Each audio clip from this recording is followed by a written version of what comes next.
सकळ देवांचे दैवत,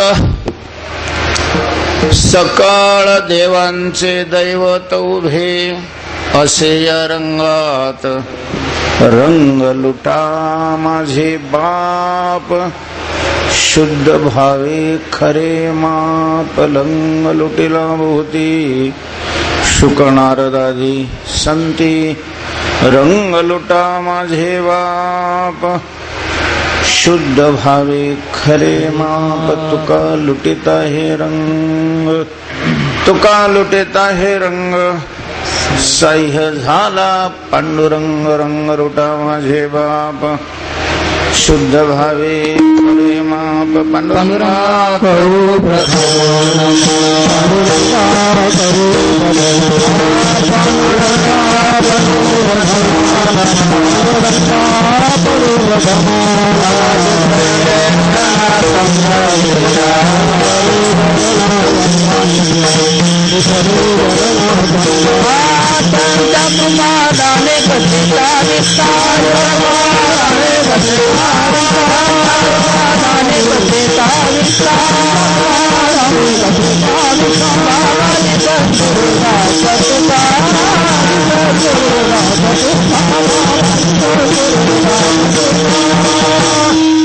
वेदांचे केलिया स्मरण, होय सकळ विद्यांचे अधिकरण, त्याचे बंधू श्री चरण श्री गुरूंचे नमो ज्ञानेश्वरा, नमो ज्ञानेश्वर निवृत्ती उदारा, सोपन देवा मस्तक हे पायावरी, यावर करी संतांच्या, सकळ देवाचे दैवत उभे असे या रंगात, रंग लुटा माझे बाप, शुद्ध भावे खरे माप, श्रीमंत श्री जगद्गुरु तुकोबाराय या अभंगातून आपल्या सगळ्यांना आव्हान करतात. विठ्ठल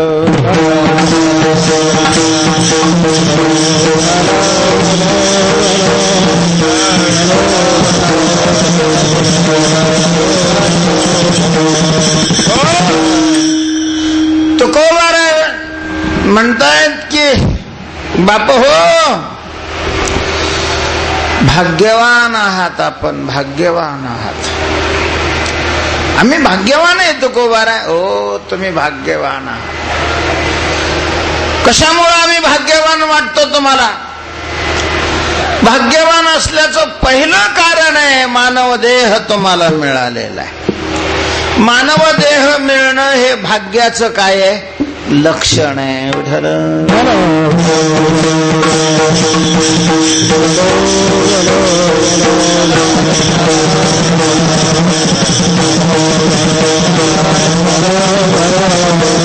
भाग्याले ते मनुष्य देहा, तोहा पहा विठ्ठल, तोहा पहा विठ्ठल, तोहा पहा विठ्ठल, भाग्याले ते मनुष्य देहा, तोहा पहा विठ्ठल, तोहा पहा विठ्ठल, तोहा पहा विठ्ठल, भाग्याले ते मनुष्य देहा, तोहा पहा विठ्ठल, तोहा पहा विठ्ठल, तोहा पहा विठ्ठल, भाग्याले ते मनुष्य देहा, तोहा पहा विठ्ठल, तोहा पहा विठ्ठल, तोहा पहा विठ्ठल.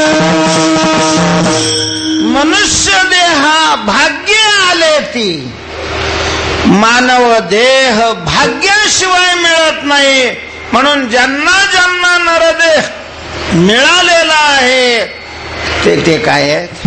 भाग्यवान आहे. तेव्हा मानव देह मिळाला म्हणून भाग्यवान आहात. दुसरी गोष्ट अशी आहे की मानव देहात आयुष्य मिळालं म्हणजे आजपर्यंत अटॅक नाही आलेला, वारं नाही गेलेलं, ऍक्सिडेंट नाही झालेला, हेही काय आहे? भाग्याचं लक्षण आहे. बरे झाले आजीवरी नाही पडिलो मृत्यूचे आहारी. नाही भाग्यच आहे ना, नाही तर काय केलंय? भारतामध्ये जिवंत राहणं हे भाग्याचंच लक्षण आहे. कारण भारताची संरक्षण यंत्रणा इतकी अशा प्रकारची चौकस आहे की घरात येऊन एखाद्याने बॉम्बस्फोट केला तरी कोणाच्या लक्षात येत नाही, आणि तरीही आपण मेलो नाही, इतक्या वाऱ्या केल्या. भाग्यवान आहे.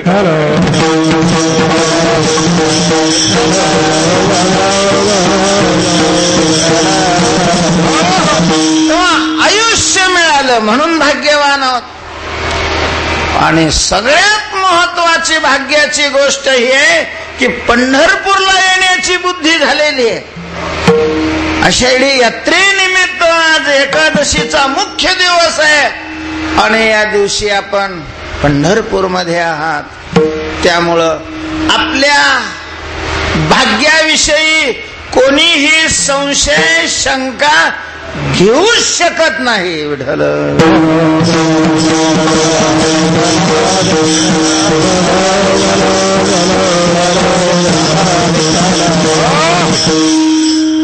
पण हे जे भाग्य आहे, नरदेह मिळणं, नरदेहामध्ये आयुष्य मिळणं आणि नरदेहामध्ये सत्संगात जाण्याची बुद्धी होणं,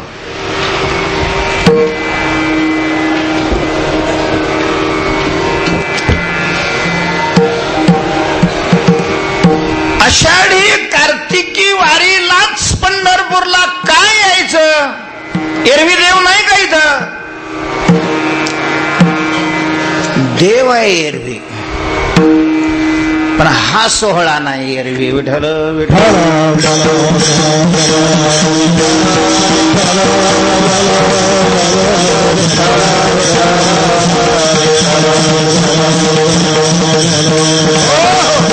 देवाचं दर्शन मंदिरात नाही होत, देवाचं दर्शन सत्संगामध्ये होत असतं. देव मंदिरात नाही कळत. देवाला कळवून घ्यायचं असेल तर संतांच्या संगतीमध्ये जावं लागतं. कुळीची हे कुळदेवी केली ठावी संतांनी, संतांनी ठावी केली. मंदिरात जाणाऱ्याला नाही, राहणाऱ्याला देव कळतो की नाही कोणास ठाऊक. एवढं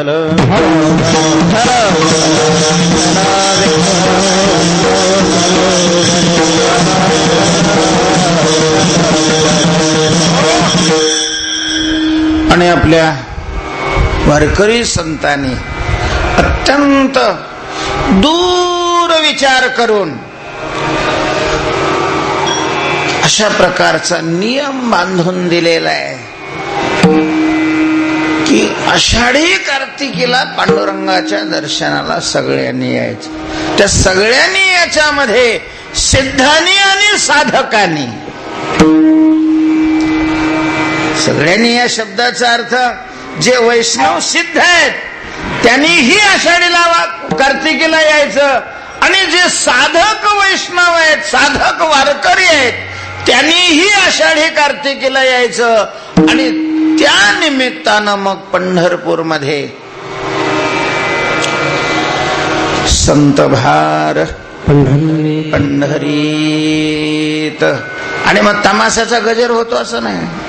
संत भार जर पंढरीत असेल, संतांचा समुदाय पंढरीत असेल तर तिथं काय होतं? कीर्तनाचा गजर होतो. आणि जिथं कीर्तनाचा गजर आहे तिथं देव आहे. विठ्ठल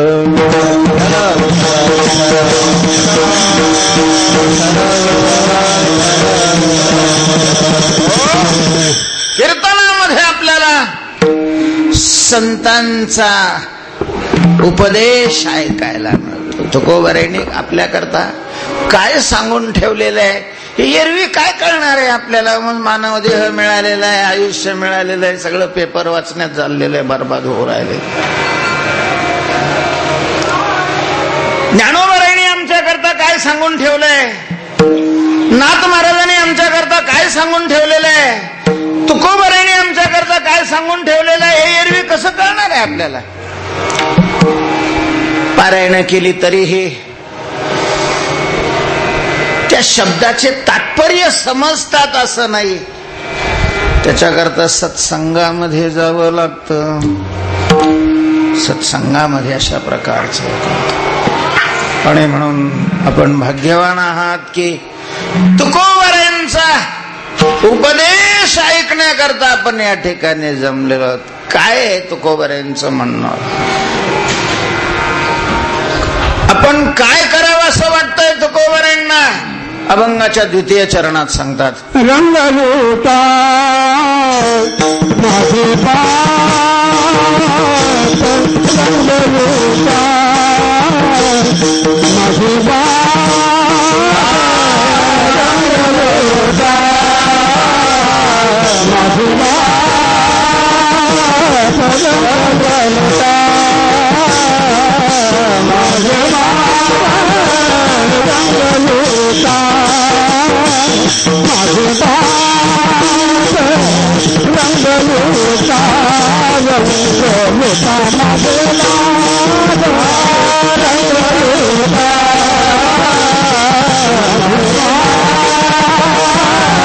रंग लोटा माझे बाप. शुद्ध भाव हरे मात, शुद्ध भाव हरे मात, रंग लोटा माझे बाप, रंग लोटा, रंग लोटा माझे बाप. शुद्ध भाव हरे मात, शुद्ध भाव हरे मात, रंग लोटा माझे बाप, रंग लोटा लोटा माझे. तुकोबाराय म्हणतात बाप हो, माझे बाप म्हणतात, माझे बाप हो. रंग लुटा. रंग शब्दाचा काल आपण अर्थ केला होता आनंद, सुख. तेव्हा आनंद लुटा. पंढरपूरला आलात, मानव देह घेऊन आलात, आयुष्य तुमच्याकडे, भाग्यवान आहात तुम्ही. आनंद लुटा, आनंद लुटा. तुकाराम महाराज, आनंद लुटायची आमची ही इच्छा आहे हो. आनंदा करता आम्ही केवढे प्रयत्न करतो, पण आमच्या पदरामध्ये आनंद पडतच नाही. आनंद पडतच नाही. ज्ञानोबाराने एका ठिकाणी म्हटलेलं आहे, दुःख लेवोनी सुखाची अंगी सळीत जगाते. या जगाची अशी परिस्थिती आहे, सगळ्यांना सुख हवंय, आनंद हवाय. आनंदाकरता सगळ्यांची धडपड आहे. हे सुख आणि दुःख भाऊ भाऊ आहेत. मोठा भाऊ सुख आहे, छोटा भाऊ दुःख आहे.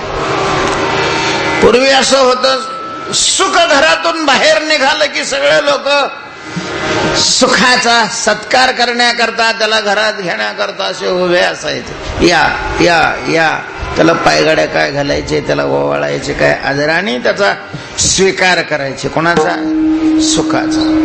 आणि दुःख घरातून बाहेर निघालं की लोक धडाधड दरवाजे बंद करून टाकायचे. त्याला कोणी जवळ येऊ देत नव्हतं.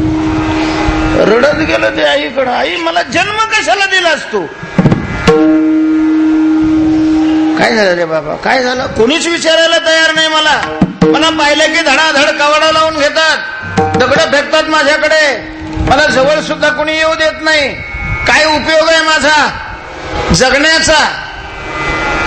दादाला पहा बरं, तो बाहेर निघाला की पायघड्या घालतात त्याच्याकरता, आणि मी बाहेर निघालो की दरवाजे लावून घेतात. आईला त्याची दया आली, त्यांनी सुखाला बोलावून घेतलं. सुखा, काय आई इकडे? अरे हा तुझा भाऊ आहे. म्हणले हो.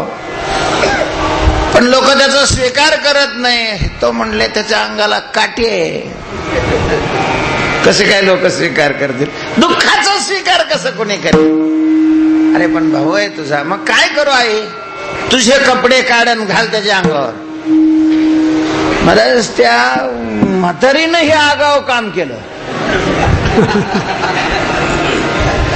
सुखाचे कपडे दुःखाच्या अंगात घातले आणि दुःखाचे कपडे सुखाच्या अंगात घातले. दुःखाचे कपडे घालून ज्या वेळेला सुख बाहेर निघालं, लोक कवड लावायला लागले. कीर्तनात जबरदस्ती आणून बसवलं तरी कवड लागतात. कथा पुराण ऐकता झोपे नाडीले तत्वता, खाटेवरी पडताव्या ते चिंता तळमळ. बलात्कार्य जरी आणला कथेसी, निद्रा घेईल कवाड लावाय. आणि सुख बाहेर दुःख बाहेर निघालं, पण कपडे कशाचे होते? बँड, मंडप, मिरवणूक, सत्कार, कपडे सुखाचे. लोकांना वाटलं सुखच आलेलं आहे, या या या. लोकाला समजेनच गेलं की सुख म्हणून घेतल्यावर बी दणके का बसतात ते.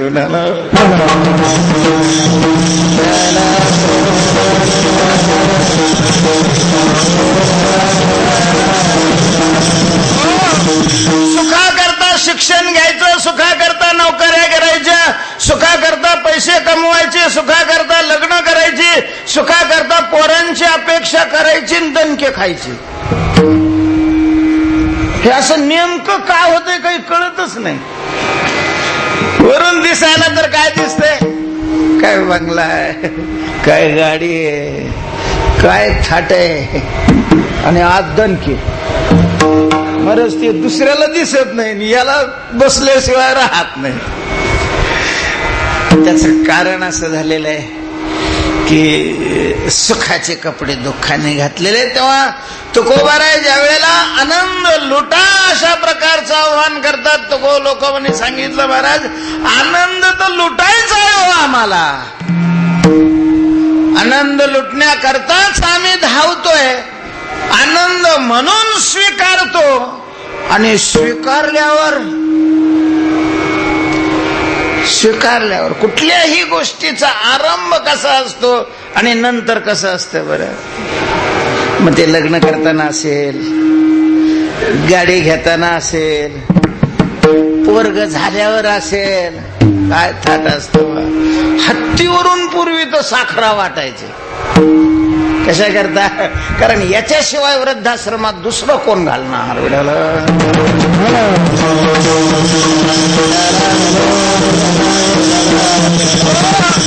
आश्चर्य महाराज, आश्चर्य. कधी कधी पोरं बोलताना बोलतात महाराज आम्ही वाटून घेताना म्हाताऱ्यावर 2 एकर ठेवला, म्हणजे ते 2 एकर की जिथं पाणी जात नाही ते 2 एकर जे जवळ नाही, ते 2 एकर त्याचा काही उपयोग होत नाही. यांनी उदार होऊन म्हाताऱ्या करता ते ठेवलं. आणि कोणाचं वाटून घेतलं? म्हणजे म्हाताऱ्याच वाटून घेतलं. हे आनंद, हे सुख करता काय? कोणाला सांगता? कारण ज्याला सांगावं त्याचं तेच असतं. त्याच्यामुळे झाकलेली मूठ कीर्तनकारला काही धंदे नाही म्हणून उघड्या करतात.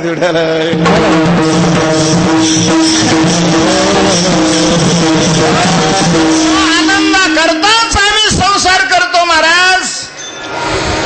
पण आम्हालाही हे मान्य आहे की आम्हाला अपेक्षित असणारा, तृप्त करणारा आनंद मिळत नाही.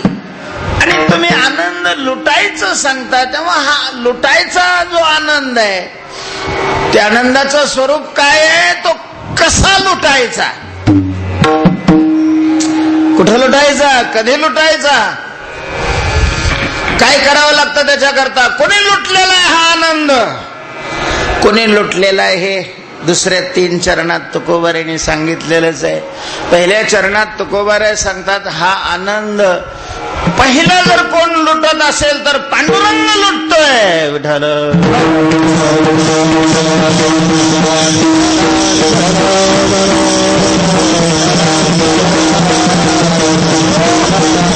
तुझे असे या रंगात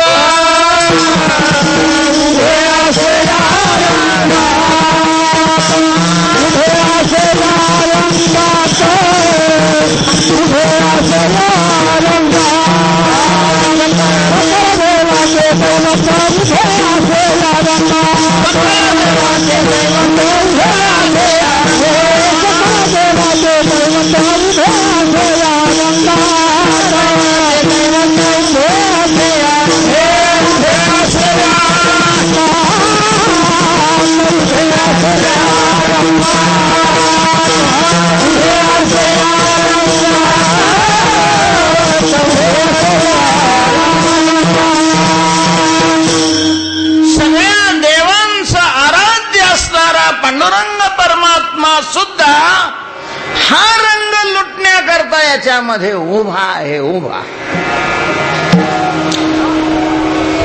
म्हटलं हा रंग म्हणजे आनंद.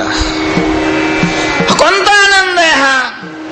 मी काल सांगितलं होतं की रंगाचे 2 प्रकार आहे, अशुद्ध रंग आणि शुद्ध रंग. तर या दुसऱ्या चरणावर चिंतन करत असताना तर हा रंग आहे भक्ती प्रेमाचा रंग, भक्ती प्रेमाचा आनंद. आणि या भक्तीचा आनंद लुटण्याकरता सगळं सोडून देव सुद्धा जिथं हा आनंद आहे तिथं अशा प्रकारचा उभा असतो. तेथे रंग भरे कीर्तनात तेथे असे देव. कीर्तनात रंग भरे, कीर्तनामध्ये हा रंग प्रगट होतो आणि तिथं देव उभा असतो. विठ्ठल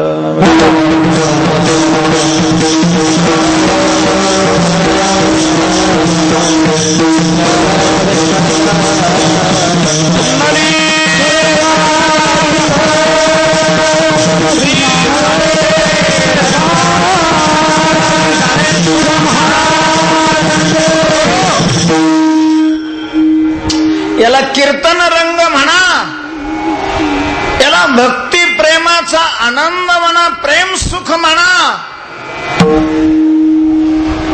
वा याला भक्तिरस म्हणा.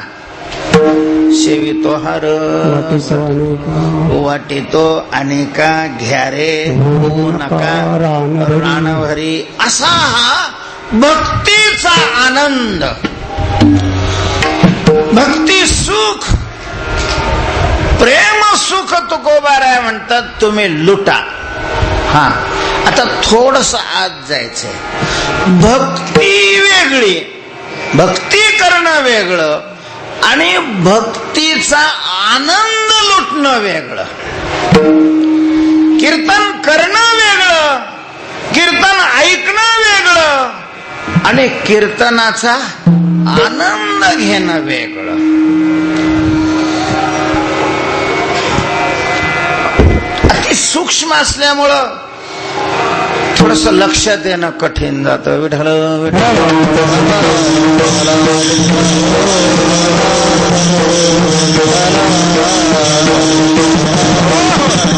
आम्ही सप्ते करतो. सप्तामध्ये भक्तीच असते ना.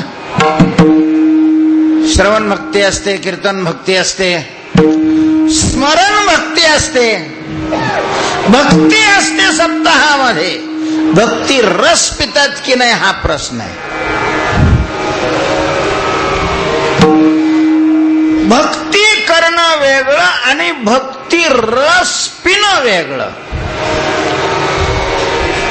देवाचं दर्शन नाही करत का आपण?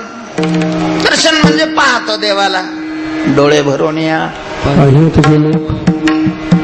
देवाचं मुख पाहतो, डोळ्यांनी पाहतो. पण प्रामाणिकपणे आई बापाची शपथ घेऊन सांगा, पोराचं तोंड पाहिल्यानंतर आनंद वाटतो का देवाचं तोंड पाहिल्यानंतर आनंद वाटतो? देवाचं तोंड पाहतो आणि पोराचं पाहण्याकरता लगेच निघतो. भक्ती आम्ही करत असतो, भक्ती रस प्राशन नाही करत, रस विषयाचा प्राशन करतो.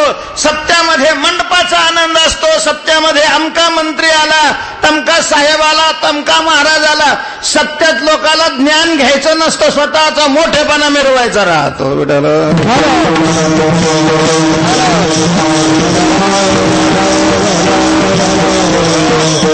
थोडंसं सूक्ष्म अशा प्रकारचं चिंतन केलं तर हे आपल्या लक्षात येईल की सप्ताहामध्ये सुद्धा भक्तीचा आनंद आपण लुटतो का विषयाचाच. सप्त्यात पंक्ती चांगल्या झाल्या, लाइटिंग खूप लावली, पेपरमध्ये फोटो आले, याचा आनंद, चिंतनाचा नाही. काय आहे स्थिती आमची? त्याच्यातलेच आहे ना आपण. तुकोबारायांना वाईट वाटतं, रडतात तुकोबाराय अंतःकरणामध्ये. अरे याने गळ्यात माळा घातलेल्या, हे पंढरपूरला आले, कीर्तन करतात, सत्य करतात, भक्तीची सोंग वरून दाखवतात आणि विषयाचा रस पितात. विठ्ठल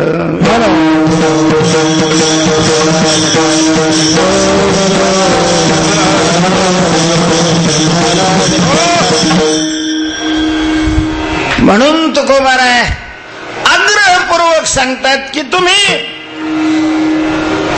भक्तीचा रस लुटा, भक्तीचा आनंद प्राशन करा, भक्ती करा, रंग लुटा.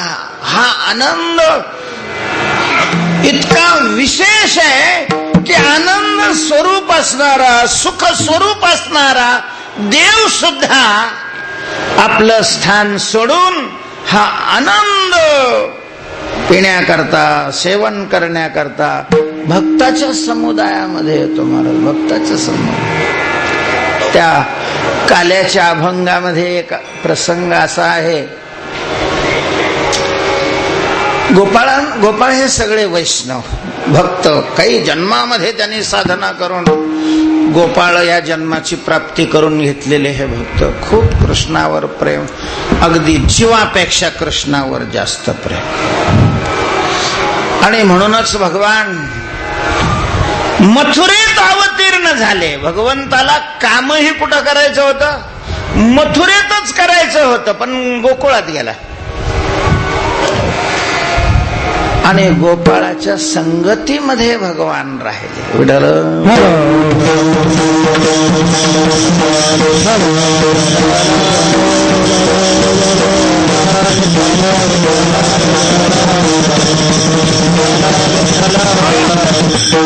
तर त्या गोपाळाबरोबर खेळत असताना एके दिवशी गोपाळाने ठरवलं याला आज खेळातच घ्यायचं नाही.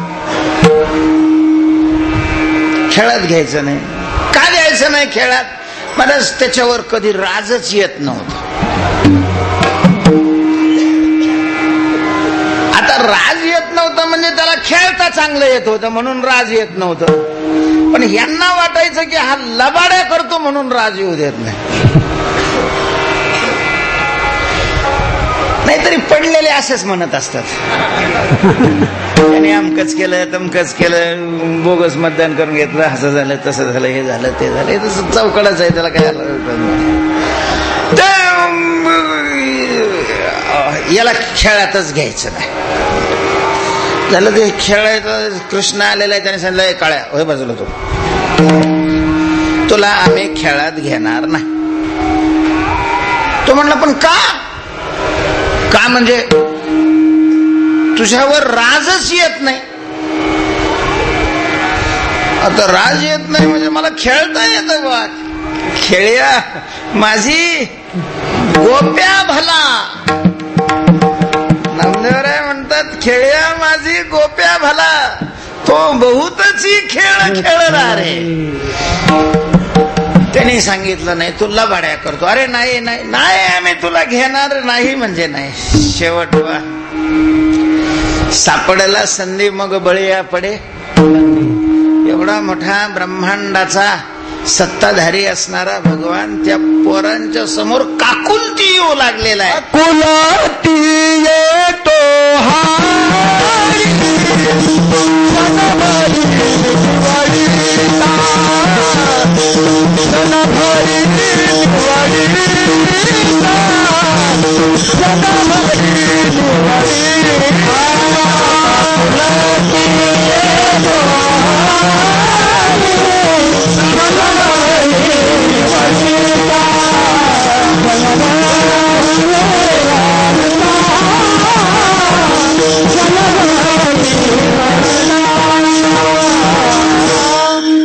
काकुलती येतो हरी क्षण भरी निवडिता. नका रे, मला नका काढू, तुमच्याच बाजूला करू, मला नका तुमच्या बाजूला करू. त्याने सांगितलं तुला जिथं जायचंय तिथं जाय, तू आता आमच्यात काही राहू नको. तेव्हा तिथं कृष्णाने म्हटलेलं आहे, अनिके बोलावती फार बहुत थोर नावडती. दुसरे फार मला बोलावतात रे, मोठे मोठे लोक बोलावतात संसारातले, मला नाही आवडत ते. का तुमची मज लागली सवी थाळीचे नवे नवो गडी. देवाला हा आनंद लुटण्याकरता वैष्णवातच यावं लागतं महाराज, कारण हा आनंद वैकुंठात सुद्धा नाही. तुका म्हणे काला, या आनंदालाच काला नाव दिलेलं आहे, आणि हा वैकुंठात दुर्लभ आहे. वैकुंठी तो ऐसे नाही कवळ काही काल्याचे. तो वैष्णवाच्या संतांच्या संगतीमध्ये विशेष हा लाभ संत संगे. म्हणून देव सुद्धा या वैष्णवांच्या मेळ्यामध्ये हा आनंद लुटण्याकरता असतो. या आनंदाचा हा विशेष आहे. म्हणजे हा आनंद अजून कोणी लुटलेला आहे, तिसऱ्या चरणात सांगतात, रंग लुटीला बहुती रंग लुटीला बहुती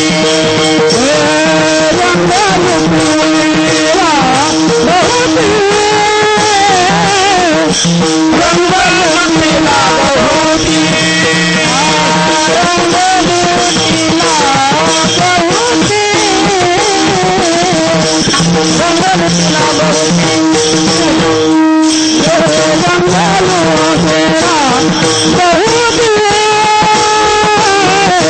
रंग लुटीला बहुती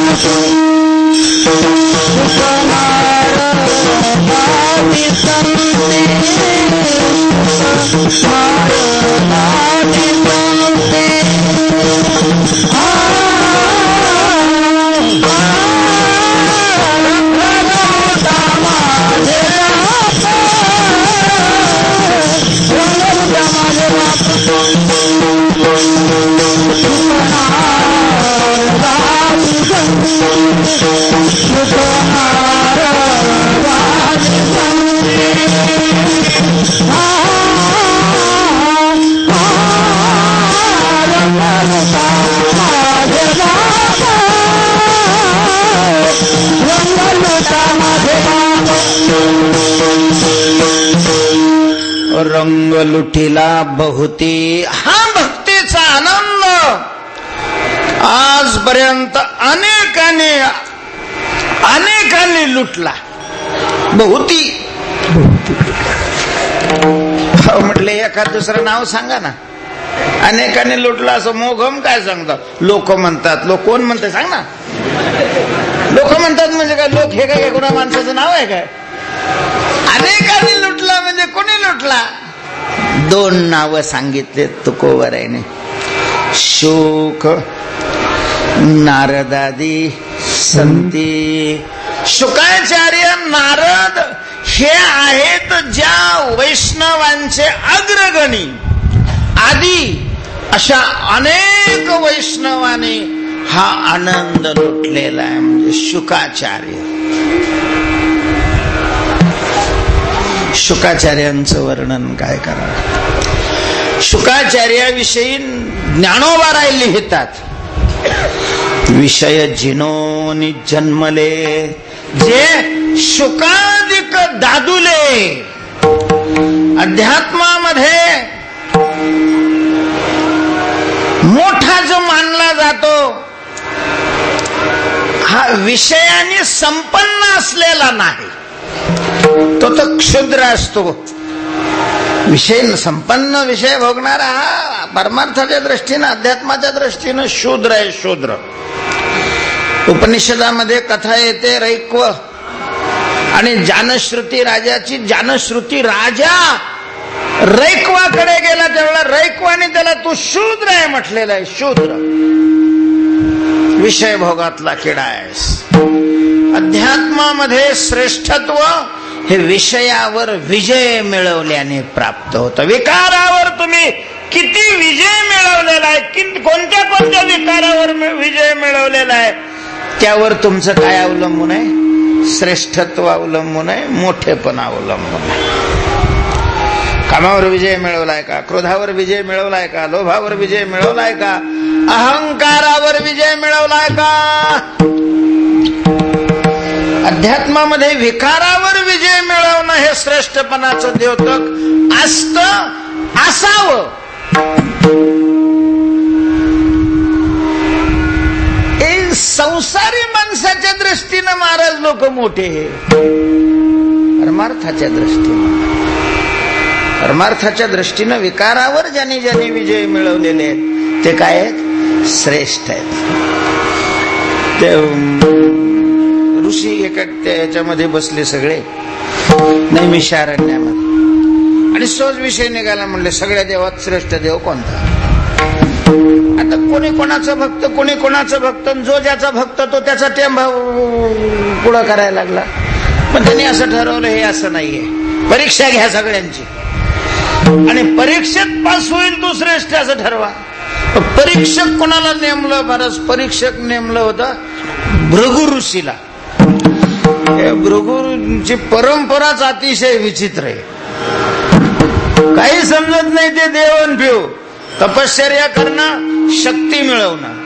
तर भृगु ऋषीला ते परीक्षक अशा प्रकारचं नेमलं. त्याने बाकीच्या देवाला तर डावलूनच टाकलं. ब्रह्मदेव, शंकर आणि विष्णूची परीक्षा घेतली आणि एकच प्रश्न तिघावर टाकला, क्रोधावर विजय मिळवलाय का?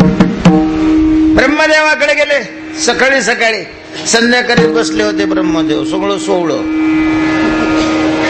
पाणी सोवळ्यात आणलेलं, अंगावर सोवळं, खाली पाठ सोवळं, सगळं सोवळं ब्रह्मदेवाचं सोवळं, सत्य लोकातलं. आणि तिथं पायात जोडा घालून तसेच जाऊन त्यांच्या मांडीवर बसले. ब्रह्मदेवाला वाटलं एवढा मोठा ऋषी काही लहान पोरग, याला अक्कल नाहीये. मी सोहळ्यात संध्या करतोय आणि हा ओवळ्याने येऊन मला स्पर्श करतोय. त्याने कमंडलूच उचलला. कमंडलू उचलला की हे तिथून निघून गेले, कारण परीक्षा संपली ना. भगवान शंकर पार्वती जवळ बसलेले होते. तिथे गेले आणि पार्वतीला बाजूला ढकलून मध्ये बसले. आता बायकोचा असा अपमान केल्यावर कोण सहन करेल? भगवान शंकराने त्रिशूळ उचललेला आहे, पळाले तिथून. पण फेल झाले नाही.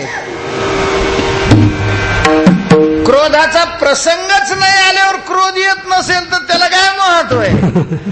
क्रोधाचा प्रसंग आल्यानंतर क्रोध आला नाही तर क्रोधावर विजय मिळवला. महाराज भगवान विष्णूकडे गेलेले आहेत. भगवान विष्णू झोपलेले होते. आईसाहेब पाय दाबत होत्या. भगवंतांनी सांगितलंय तू आता बाजूला होय, पाय दाबायचं बंद करते. म्हणजे काय अजून तुम्ही झोपलेले नाही? म्हटले माझा एक भक्त येऊ लागलेला, तो बाजूला होय.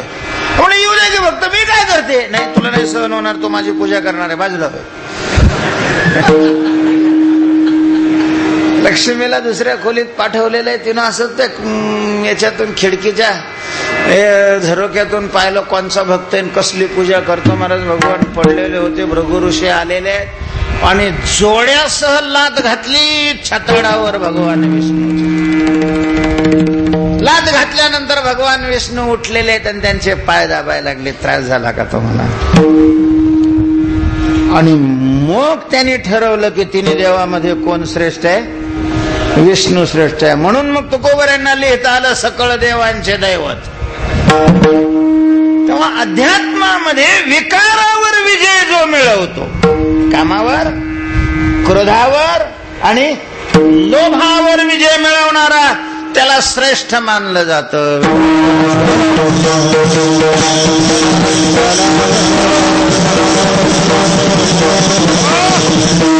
शुकाचार्यांचं वर्णन असं आहे, का विषय जिनोनी जन्मल्यानंतर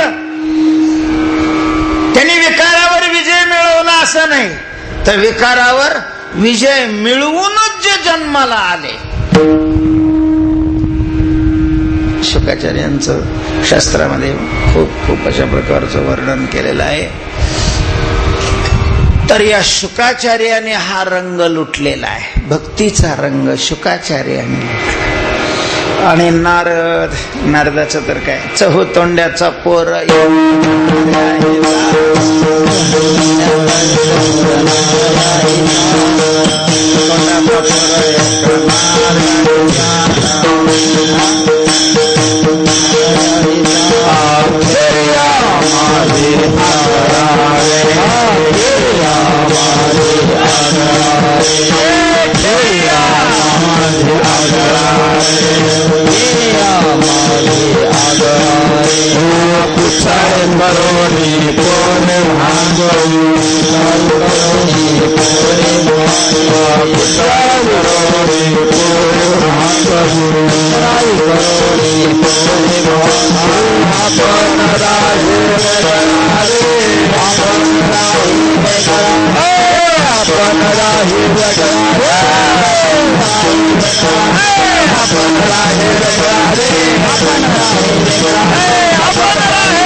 वर्णन नामदेवरायने या खेळ्याच्या अभंगामध्ये नारद महर्षींचं केलेलं आहे.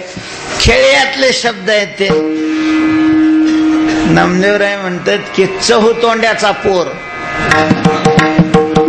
कारण हे ब्रह्मदेवाचे मानस पुत्र आणि ब्रह्मदेवाला तोंड किती आहेत, 4 तोंड आहेत, म्हणून चहूतोंड्याचा पोर एक नार्या.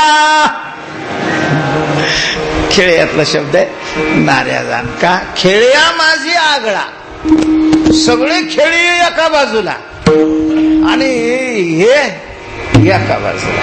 नारद महर्षीने भक्तीचा खूप प्रचार केला महाराज. सगळ्यांचे नारद गुरु आहेत, प्रल्हादाचे नारद गुरु आहेत, ध्रुवाचे नारद अशा प्रकारचे गुरु आहेत, व्यासांचे नारद गुरु आहेत, सोळ्यांचे नारद गुरु आहेत. पण व्यक्तिमत्व काही वेगळंच. काय आधी लोकांना नारद म्हणजे फक्त चाड्या लावणारे अशा रूपाने परिचय आहे नारदाचा. हा परिचय खरा नाही. नारदाचं मुख्य काम चाड्या लावणं नव्हतं, मुख्य काम हा रंग लुटणं, आनंद भक्तीचा लुटणं होतं. जो साईड बिझनेस होता.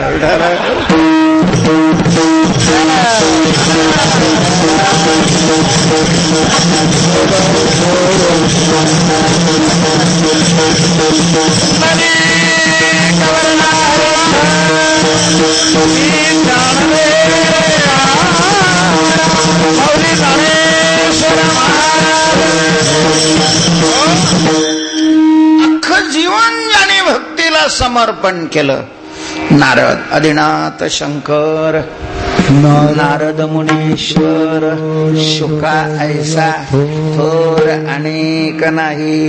दुसऱ्याही अभंगामध्ये वैष्णवांची यादी सांगत असताना तुकोबरायाने शुकाचार्याचं आणि नारदांचं काय घेतलेलं आहे, नाव घेतलेलं आहे. असे नारद शुकाचार्य आदी करून मग त्याच्यामध्ये नामदेवराय आले, ज्ञानोबाराय आले, निवृत्तीनाथ महाराज आले, सोपान काका आले, मुक्ताबाई आल्या, सावता महाराज आले, गोरोबा काका आले.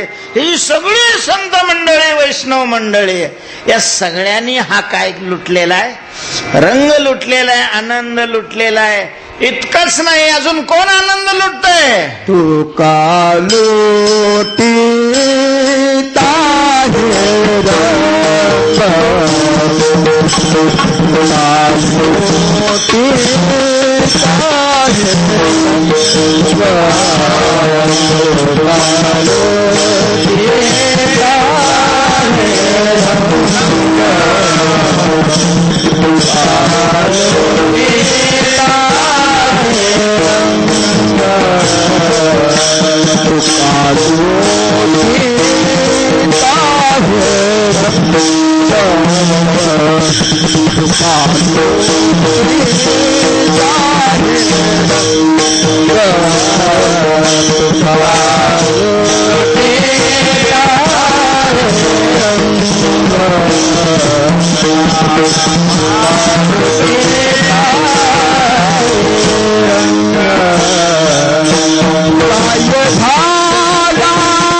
हे रंग.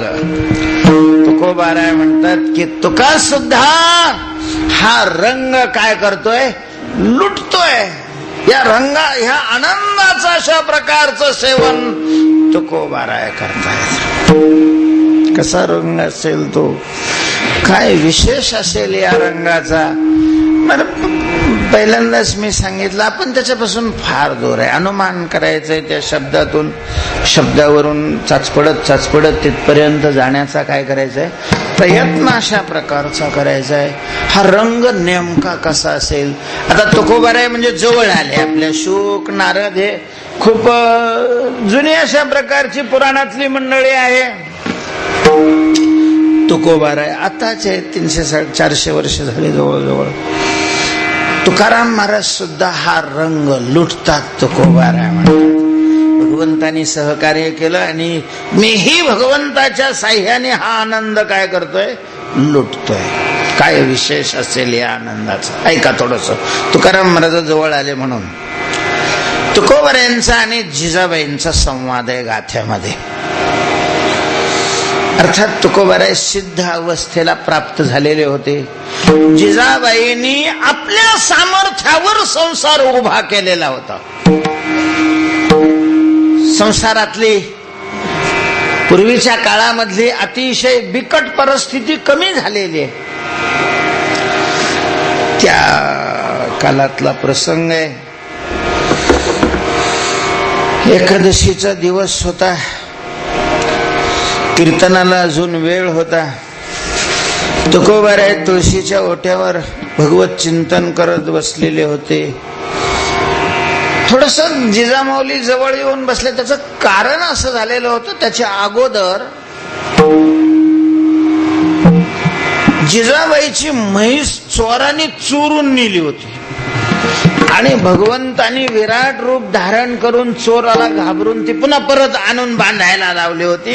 हे ज्या वेळेला जिजाबाईला समजलं, त्यावेळेला जिजाबाईला वाटलं चला यांच्यामुळेच देवाने आपली म्हैस काय केली, चोराच्या हातून आणली. म्हणून थोडस प्रेम निर्माण झालेलं. जवळ बसलेले होते. तुकोबाराय म्हणतात जिजे तुझंही आयुष्य आता खूप झालेलं आहे. मी जे सांगणार आहे तू लक्ष देऊन ऐकणार आहेस का, त्याप्रमाणे करशील का. महाराज सांगा ना काय करू मी. तुकोबारायांचं एक वाक्य आहे महाराज. मी मुद्दाम हे त्याच्याकरता हा दृष्टांत पुढे घेतलेला आहे. विचार करायला लावणार आहे. मला माहिती आहे आपण नाही फार त्याच्यावर विचार करणार म्हणा, पण ज्याला रंग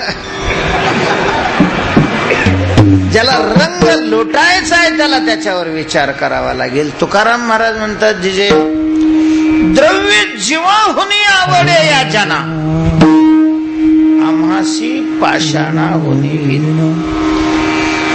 जिजे तुला तर माहितीये तुझ्यासह सगळ्या लोकांना पैसा जीवापेक्षा जास्त आवडतो. खरंय की नाही. खरंय महाराज. तुला माहितीये की मला धन पाषाणा इतकंही महत्वाचं नाही वाटत, त्याच्यापेक्षा हीन अशा प्रकारचं वाटतं. तुकोबारायांनी द्रव्याचा विटाळ धरलेला होता. म्हणजे जसं एखादी बाई विटाळशी असेल तर तिला कोणी काय करत नाही, स्पर्श करत नाही. स्पर्श केला तर स्नान वगैरे करतात, गाईला शिवतात. पूर्वी तर असं होतं बा, आता कसं आहे मला नाही माहिती.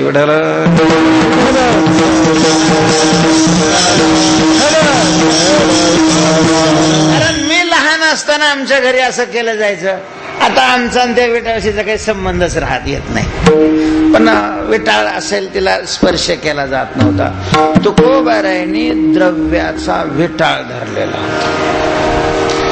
तुकाराम महाराज इंद्रायणीच्या तीरावर एका शिळेवर दररोज भजन करत असायचे. असं तर तुकोबाराय घेतच नाहीत, म्हणून एकाने काय केलं, ज्या शिळेवर बसून तुकोबाराय भजन करत होते त्या शिळेवर महाराज हिरे मोती माणिक वगैरे असे अंतरून ठेवले. तुकाराम महाराज नेहमीप्रमाणे त्या शिळेजवळ गेले. त्या शिळेवर ते पाहिलं की तुकाराम महाराज सरळ दुसरीकडे जाऊन बसले. ती शिळा दुःखी झाली. ती म्हणे, महाराज आज माझा त्याग तुम्ही का केला, का नाही तुम्ही माझ्यावर येऊन बसले इथं. त्यानं सांगितलं, तो विटाळशी झालीस. तो काय झाली, विटाळशी. कशामुळं? तिथं द्रव्याचा संबंध. मला ती कथा नाही, मानसिकता सांगायची. कीर्तन करणारे महाराज लोक, आम्ही आमची मानसिकता आणि तुकोबारायांच्या मानसिकतेमध्ये केवढा अंतर आहे. ठीक आहे, ब्रह्माच्या शाळा उभ्या करू, आम्ही एका एका अभंगावर 10-10 दिवस बोलू, सगळी नाटकं करू. तुकोबारायांना जे मिळालं ते नाही मिळणार अनेक जन्मामध्ये. जोपर्यंत तशी अवस्था होणार नाही तोपर्यंत हजारे लोक मानतील आणि फोटो काढतील. इकडं फोटो काढतील आणि तिकडं यम टिंगऱ्या बडवील.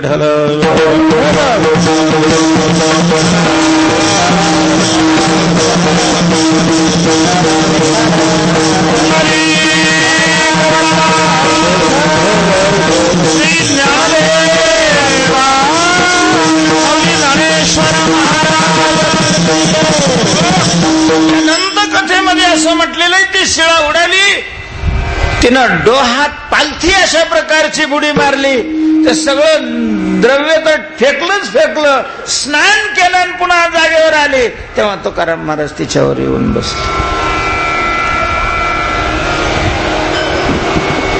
सोने रुपे आम्हा मृत्तिके समान. हे म्हणणं सोपं आहे महाराज.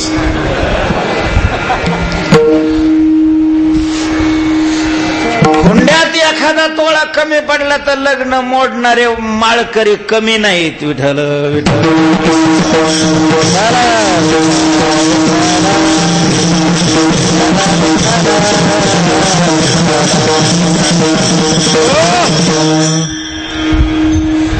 जिजाबाईला तुकोबाराय सांगतात की जिजे, तुला माहितीये लोकांना द्रव्य जीवापेक्षा जास्त आवडतं आणि आम्हाला मात्र पाषाणाहूनही हीन वाटतं. का वाटतं याचा कधी तू विचार केलास? असं का वाटतं आम्हाला? त्याचं महत्व आमच्या चित्तामध्ये का राहिलं नाही? महाराज तुकोबारायांची मानसिकताच काय आगळी वेगळी, काही आगळी वेगळी. तुकोबाराय म्हणतात, गोमांसा समान तुका म्हणे आमाधर. दंभमान काय दंभमान हे तो शुकराची विषय. सत्काराला तुकोबाराय डुकराचा गु मानत होते. ही मानसिकता आहे त्यांची. आम्हाला अपेक्षा असते, वशिले लावतो आम्ही. त्यांना सांगा ना, आपले माणूस आपलं नाव घ्यायचं.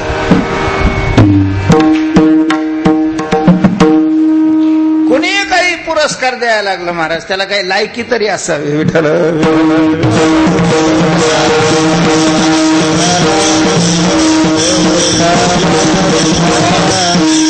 म्हणजे सुभाषिताचे श्लोक आज खरे होऊ लागले. उष्ट्राणांच्या ग्रहे लग्नम. गर्धवास्ते शांती पाठका परस्परम प्रशंसन्ति अहो रूपम आहो धन.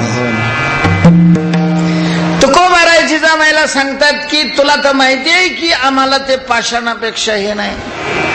खरंय महाराज, मला ते नाही तुला सांगायचं, पण आमचं अशी स्थिती का झाली याबद्दल तू कधी विचार केलास का? ते म्हणे नाही महाराज, असं मी याच्याबद्दल कधीच विचार केला नाही, पण खरंच आश्चर्य आहे महाराज, तुमची अशी स्थिती का झाली? तर तुकोबाराय सांगतात त्याचं कारण आहे आम्ही हा रंग प्राशन करतो. तुकाराम महाराजांची अशी मानसिकता होण्याचं कारण काय आहे? तर तुका लुटीत आहे रंग. महाराज हा रंग ज्यांनी प्राशन, हा आनंद ज्यांनी प्राशन केला, चिंता आणि भीती त्याच्या चित्तातून निघून जाते. चित्त अखंड प्रसन्न राहतं. अखंड देह शस्त्राने तोडल्यानंतरही त्याची प्रसन्नता कमी होत नाही. चित्त महासुखी पहुडलिया चेऊची नाही.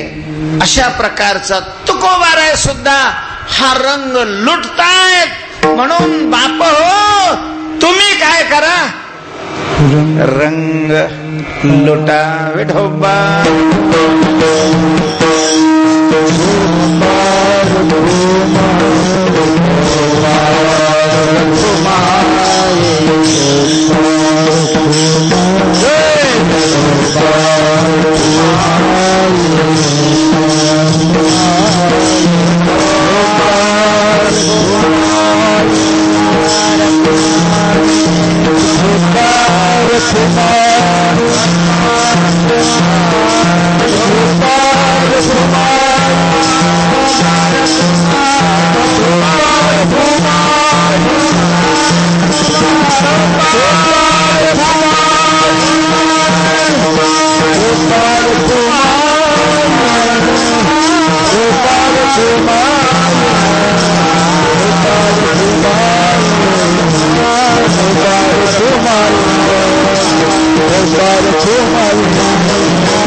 पश्चिम बंगालमध्ये चैतन्य महाप्रभू नावाचे मोठे अशा प्रकारचे संत होऊन गेले, ज्यांच्या नावावर हरे कृष्ण पंथ आता सध्या सगळे जगात चालू आहे. त्यांचं चरित्र वाचावं महाराज. हा रंग लुटल्यानंतर काय अवस्था होते, काय स्थिती होते, ती स्थिती त्यांची त्या चरित्रामध्ये आपल्याला बघायला मिळते. प्रश्न हा आहे की ठीक आहे, पांडुरंग हा रंग लुटतोय, शुक नारदादी अनेक महात्म्याने हा रंग लुटलेला आहे, तुकाराम महाराजही हा रंग लुटताहेत, आणि तुकोबाराय आपल्याला सगळ्याला हा रंग म्हणजे आनंद सेवन करण्याचं आव्हान करतायत. इथपर्यंत ठीक आहे. आता आपल्याला जर ठरवलं की आपण हा आनंद लुटायचा म्हणजे सेवन करायचं, प्राशन करायचं, तर हा आनंद प्राशन करण्याकरता आपल्याला जावं कुठं लागेल? कुठं आहे हा आनंद? कुठं अशा प्रकारचा प्राशन करायला मिळेल? विठ्ठल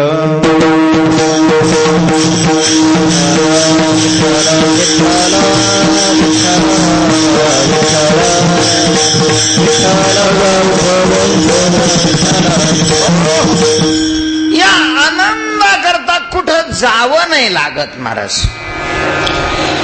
आपण जिथं आहे आहोत तिथं अशा प्रकारचा हा आनंद आपल्याला लुटता येतो, कारण हा आनंद व्यापक आहे. त्रिभुवन भरून गेलेला या आनंदाने. त्यामुळं इकडं जावं लागतं तिकडं जावं लागतं असं काय नाही. आहे तिथं हा आपण आनंद लुटू शकतो. कसा लुटायचा? हा आनंद लुटायचा असेल तर एकट्यालाही लुटता येतो आणि सामुदायिकही लुटता अशा प्रकारचा येतो. जसं तुकोबारांनी म्हटलेलं शेव ब्रह्म रस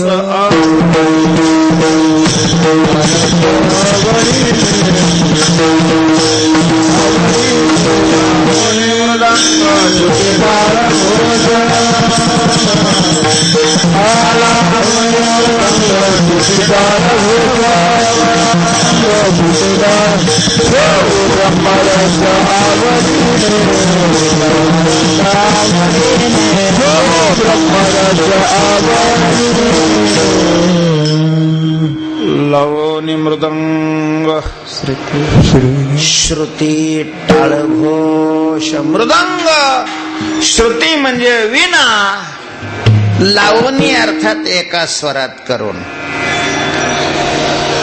आणि टाळाचा घोष या वाद्याच्या साह्याने हरस्थ आहे त्या आनंदापर्यंत पोहोचण्याचा. अर्थात हे वाद्य असते एकाला हे सगळे वाद्य कसे काय वाजवता येतील, म्हणून कुणी टाळ घ्यावा, कुणी मृदंग घ्यावा, कुणी विणा घ्यावा. एका हाती टाळ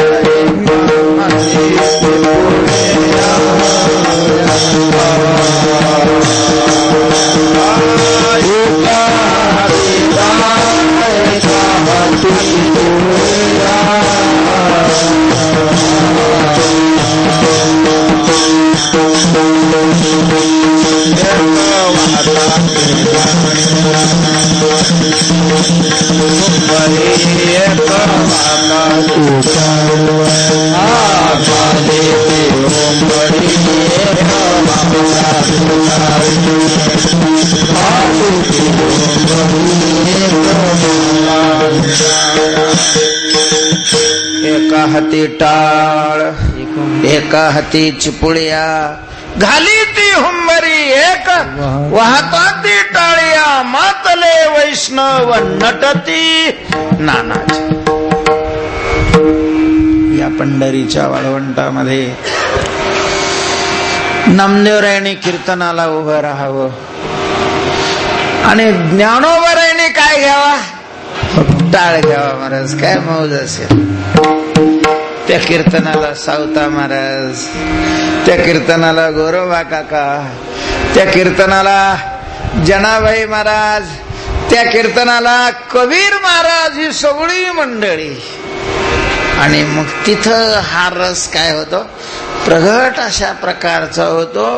या रसामध्ये भक्त पागल होतील याच्यात आश्चर्य नाही. देव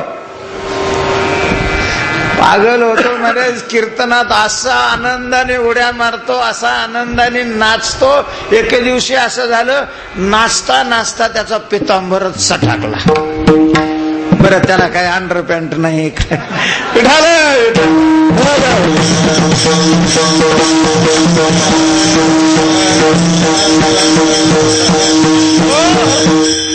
नाचता नाचता देवाचा गळाला पितांबर.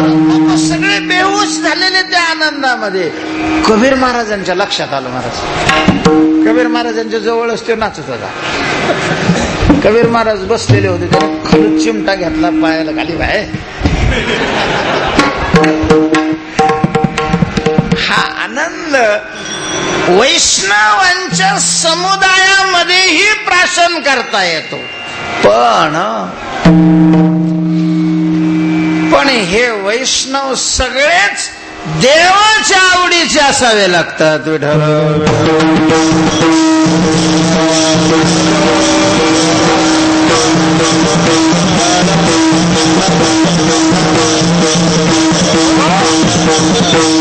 आवडायच्या हरी अंतरापासून, ज्याला अंतःकरणापासून कोण आवडतो? देव आवडतो. असे वैष्णव असावे. तुकोबाराय म्हणतात असे वैष्णव माझ्या जातीचे, माझे जातीचे मज भेटो कोणी, आवडीची धनी फेडावया, आवडे ज्या हरी अंतरापासून, ज्यांना अंतःकरणापासून देव आवडतो अशा प्रकारचे अनेक वैष्णव एकत्र आले आणि त्यांनी जर कीर्तन भजन सुरू केलं तर हा आनंद प्रगट होतो आणि मग त्या आनंदामध्ये सगळे वैष्णव न्हावून निघतात, प्राशन तर करतातच, तृप्त होऊन जातात. लब्ध्वा पुमान सिद्धो भवती अमृतो भवती तृप्तो भवती, तृप्त होतात. नाही असे वैष्णव मिळाले मग काय करायचं? ज्याची आवडी देवाविषयी नसते, दुसरं ज्याला आवडतं त्याच्या संगतीत हा आनंद नाही मिळत. अशाच्या संगतीत भजन कीर्तन करू नये. विठ्ठल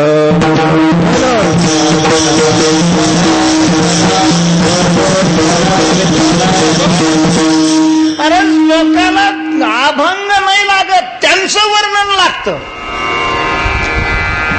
कीर्तन ठेवतात तर कीर्तनकाराकडून अपेक्षा संतांचा काय उपदेश आहे हा ऐकायला मिळावा ही नसते अपेक्षा. आम्ही एकदा त्या कोकणात गेलो होतो कार्यक्रम, खूप दिवस झाले, म्हणजे खूप वर्ष झाले, आता तर आपण फिरतच नाही. मला वाटतं कोणतरी पोरं असतील त्यावेळेस हे बरोबर. आणि त्या नाशिक जिल्ह्यातल्या एका बुवाने कार्यक्रम घेतलेला, दुसऱ्या ठिकाणी कार्यक्रम, तो शेवटचा आदला दिवस, खूप समाज नावावर जमलेला. त्या महाराजांनी अगोदर सांगितलं, वा महाराज तुम्ही थोडस माझं वर्णन करा.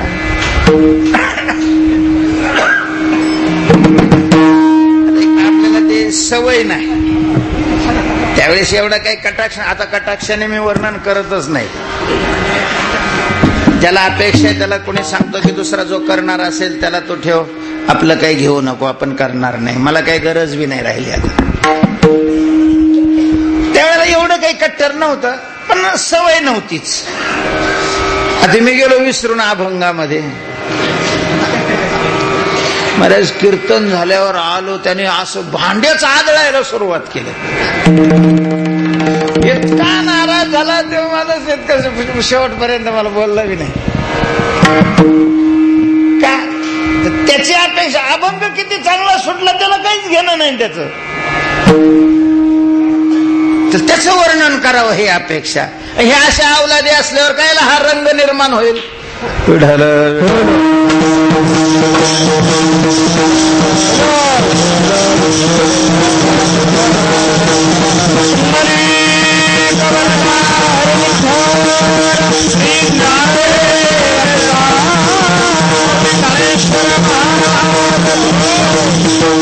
अतिशय स्तर घसरलेला आहे, जावं नाही वाटत कोणाकडं, कुठं जाऊ नये असं वाटतं. काही साधू लोकांच्या शब्दाला उल्लंघन करता येत नाही म्हणून जावं लागतं. तेव्हा ज्यांना देव मनापासून आवडतो, देवा करता देवाचं भजन जे करतात, देवाची चाडे आळवावे देवा, ओस देह भावा सांडोने.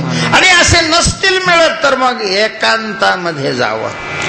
आवडी विठ्ठल गाई जे एकांती, मस्त एकांतामध्ये आवडीनं भगवंताचं कीर्तन करावं, तिथंही हा आनंद प्रगट होईल आणि आपल्याला प्राशन करायला मिळेल.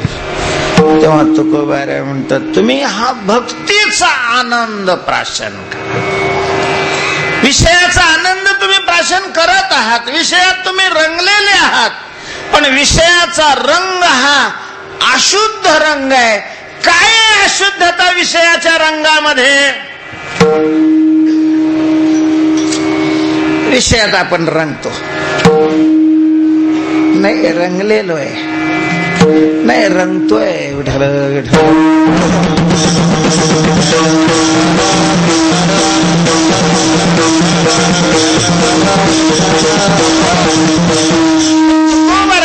विषयात रंगलेल्या लोकांना देवाच्या रंगात रंगावं, भक्तीच्या रंगात रंगावं असं वाटण्याचं काय कारण आहे? काय विषयाचा रंग नको आहे? तो अशुद्ध आहे. काय आहे अशुद्धता त्याच्यामध्ये? महाराज पहिली अशुद्धता आहे का? विषयाच्या रंगातून मुक्त होऊन भक्तीच्या रंगात रंगावं असं संतांना वाटण्याचं कारण काय आहे? त्याचं पहिलं कारण आहे विषयात तृप्ती नाही. विषय सेविता गा कोण तृप्त झाला, इंधने निमाला अग्नी कोठे. विषयात तृप्ती नाही. कितीही अगदी उच्च प्रतीचे जरी विषय मिळाले तरी विषयानं मनाची सुखाची तृप्ती होत नाही.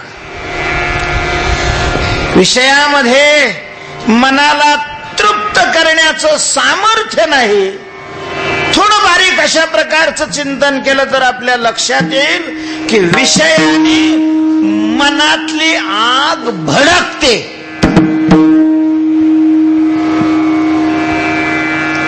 आज आपण पेपरमध्ये जे आत्महत्या खायला मिळत नाही म्हणून कुणी मरत आहे असं वाटतं का तुम्हाला?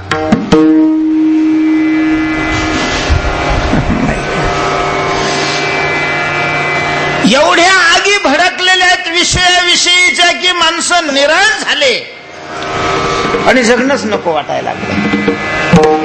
बँकेचं कर्ज नामकं कर्ज उगं पुन्हा त्यांच्या ह्याला पैसे मिळावे म्हणून काही लावते माग.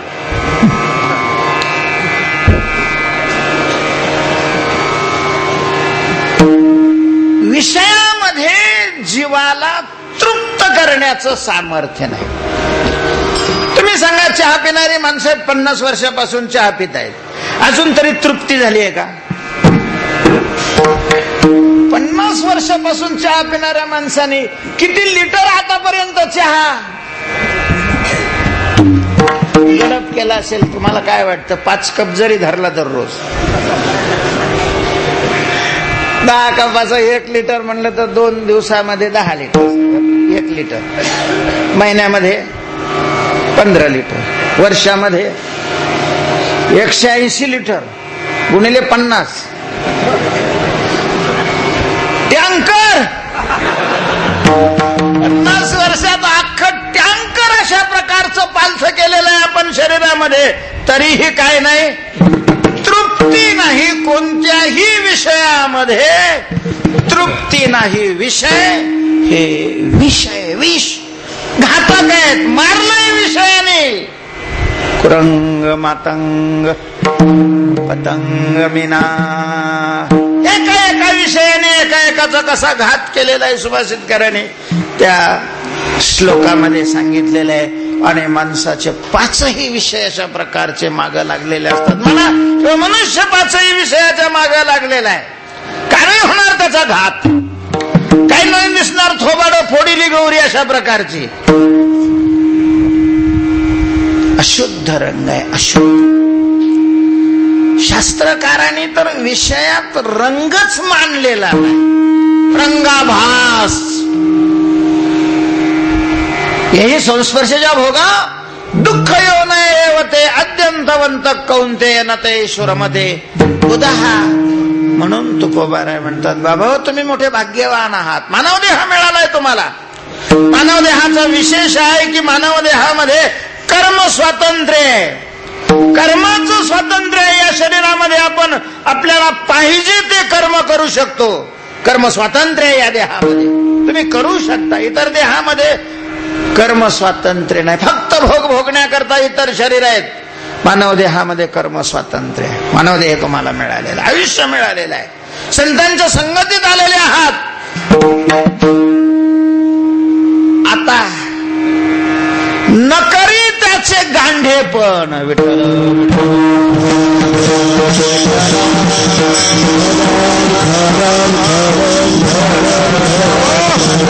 रंग लोटा. ठीक आहे महाराज, रंग लुटायचा आम्ही ठरवला. रंग विषयाचा रंग हा अशुद्ध आहे, त्याच्यामध्ये तृप्ती नाही. आणखीनही दोष अनेक आहेत. चला, हा भक्तीचा रंग आहे, याच्यामध्ये तृप्ती आहे, भक्तीमध्ये तृप्ती आहे. पण हा रंग कसा लुटायचा? शुद्ध भावे खरे माप. हा रंग लुटीत असताना म्हणजे भक्ती करत असताना आपलं अंतःकरण शुद्ध झालं पाहिजे. ऐका, भक्तीचा आनंद त्यालाच मिळेल ज्याचं अंतःकरण शुद्ध आहे. विषयासक्त ज्याचं अंतःकरण आहे त्याला भक्तीचा आनंद मिळणारच नाही.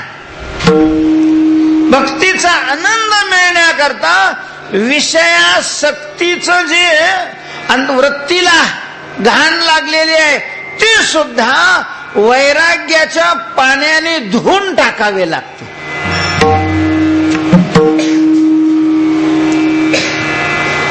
आपलं कधी कधी काय होतं, त्या पूर्वीचे दृष्टांत सांगत होते, काही मुंग्या विश्वभ्रमणा करता निघालेल्या आहेत, साखरेच्या पर्वतावर राहणाऱ्या साखर खाणाऱ्या मुंग्या, आणि त्या फिरता फिरता मिठाच्या पर्वतावर आल्या. तिथं त्यांना काही मुंग्या दिसल्या, आनंद वाटला, जातबाई दिसली. मग चौकशी वगैरे केली, त्याने त्यांना घरी नेलं, पाणी हातपाय धुवायला दिलं आणि प्लेटमध्ये ते मीठ ठेवलं त्यांच्या पुढं. अरे मीठ खरे साखर खाणाऱ्या या मुंग्या. ती म्हणे, हो हे काय, हे तुम्ही खाता? हो म्हटलं, मग आम्ही हेच खातो. अरे अरे अरे, मुंगीचा जन्म तुम्हाला मिळालेला आहे. आणि मुंगी कशा करता असते? मुंगी साखरेचा, मिठाचा रवा नाही, साखरेचा रवा. लहानपणात एका देवा मुंगी साखरेचा रवा. हे मिठच खाय, त्यांना साखरेची कल्पनाच नाही ना. साखर कशी असते ती, म्हणजे तुम्ही साखर पाहिलेली नाही. नाही बोलता, आम्ही जन्मल्यापासून हेच खातो. आमचं पुढचं विश्वभ्रमण आम्ही बंद करतो, चला आमच्या बरोबर, तुम्हाला आम्ही साखरेच्या पर्वतावर. आता आमच्या बरोबर चला म्हटल्यावर सगळे कुठं तयार झाले? ते म्हणे घरी विचारतो. सगळे थोडे तयार झाले. कोणाच्या घरी काही येड लागलं का, कोणाच्या नादी लागता, कोणी काही म्हणतं चालते थोतावर घेऊन वर करून तिथं घर पोरं सोडून द्यायचे, चाललं बोंबलं. काही तयार झाले, पण मग तयार झाले निघाले. हे पाय चाललात तुम्ही तर आपली आपली दशमी बरोबर ठेवा. काय सांगावं आता, हे म्हणतात खरं, पण नाही तुम्हाला ते सहन झालं काय, म्हणून त्याने काय दिली? दशमी दिली. कशाची? मिठाची. तर दशम्या दिले तर यांच्याकडे बांधायला कुठं काय, त्याने ते दाडात ठेवलं, तोंडात मीठ ठेवलं. साखराच्या हा पर्वत साखराचा, बघा तुम्ही खाऊ, बघा तुम्ही खाऊ. पर्वतावर साखराच्या. ती साखर तोंडात धरली, रस गिळला. तो रस अगोदर तयार कशाचा? ते म्हणे सारखंच आहे ना हे ते. महाराज, ज्याला पिक्चर मध्ये कीर्तन मध्येच अंतर समजत नाही. विठ्ठल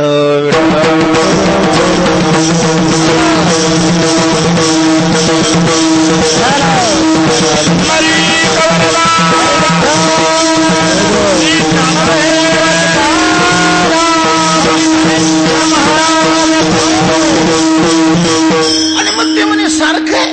हा सारखंच आहे. असं कसं काय शक्य आहे? म्हणे मीठ आणि साखर दिसायला ठीक आहे, पांढरे, सारखी कशी काय? मग कोणाच्या तरी लक्षात म्हणे आ करा, आ, पण त्याच्या आत सगळं ते मीठ सगळं धुवून टाकायला लावलं. तोंडातलं अगोदर खाली टाकलं, नंतर धुवून टाकलं. भक्तीचं प्रेम आनंद लुटायचं असेल तस्या साधनाने गायन्त्याचार्या, त्याची साधना आचार्य सांगतात. तत्तु विषय त्यागात संग त्यागाच. भक्तीचा आनंद त्याला मिळतो ज्याने नुसता विषयाचा नाही, विषयासक्तीचाही काय केलेला आहे? त्याग केलेला आहे. असा त्याग करा. आणि तुकोबाराय म्हणतात की हा आनंद लुटा लुटा शुद्ध भावे. भक्ती शुद्ध भावाने करा. हा शुद्ध शब्द अनेक ठिकाणी तुकोबारायने वापरलेला आहे. भावे गावे गीत शुद्ध करुण्या चित्त हित व्हावे, तरी दमदुरी ठेवा चित्त शुद्ध सेवा.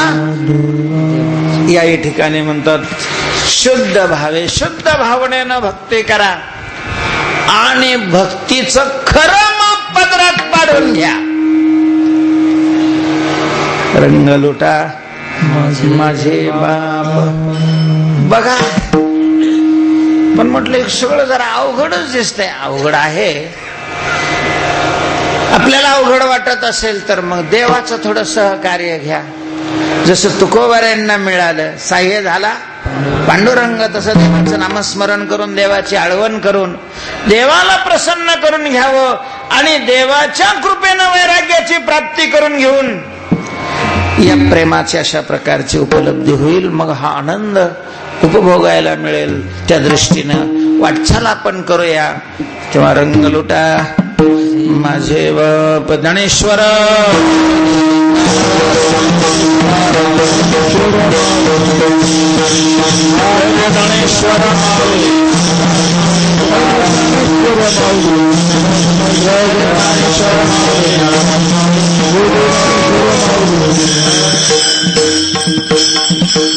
चालेल. कोण म्हणणार आहे म्हणा? दादा साहेब म्हणा. कोण म्हणणार आहे? हे म्हणते म्हणतात